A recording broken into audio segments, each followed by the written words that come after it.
Well, you can waste it, buy it, save it, or spend it wisely. It's of the essence, it's on our hands, it flies when you're having fun. But did you know that our North American concept of time is not actually a universal thing?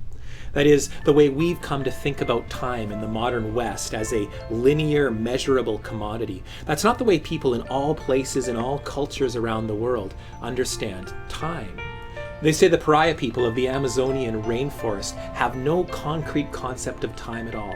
They have no past tense, they tell no stories.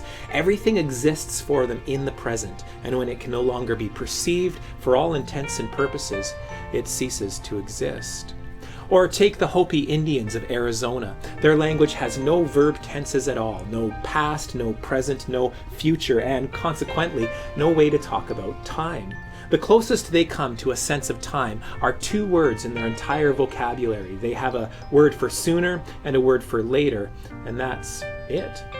In Indonesia, they talk about jam karet, rubber time, to describe their very flexible approach to timekeeping. In Mexico, they say being on time is a worse cultural faux pas than being late. After all, if you arrive at the party on time, you'll only inconvenience the host, who will still be getting last-minute hors d'oeuvres together. And whether or not it's true that time flies differently for different cultures, it's certainly true in the Bible. It doesn't talk about time the way we do. In the Bible, actually, there are two very different kinds of time happening at once. Two words for time, which describe two distinct concepts of time running simultaneously. There's Chronos time. Chronos is the Greek word that gives us all of our time-related words, like chronology and chronological. Chronos is sequential time. It's linear, measurable time. It's the kind of time that marches on, that keeps on ticking, that waits for no man. Clocks and calendars measure time on Chronos time. We live on Chronos time. But the Bible also talks about something called Kairos time. Kairos is a Greek word that refers to the right occasion or the right season for something, the right now for something to happen. And in the Bible, Kairos time is very different from Chronos time. Chronos is about quantity. Kairos is about quality. Chronos is about the present that was the future and is the past before we know it. Kairos is about the now, and especially when right now is the right time for what's happening right now. That's Kairos, because Kairos time is God's time. And when the things that God has appointed to happen unfold exactly the way God has appointed them to happen, that's Kairos time.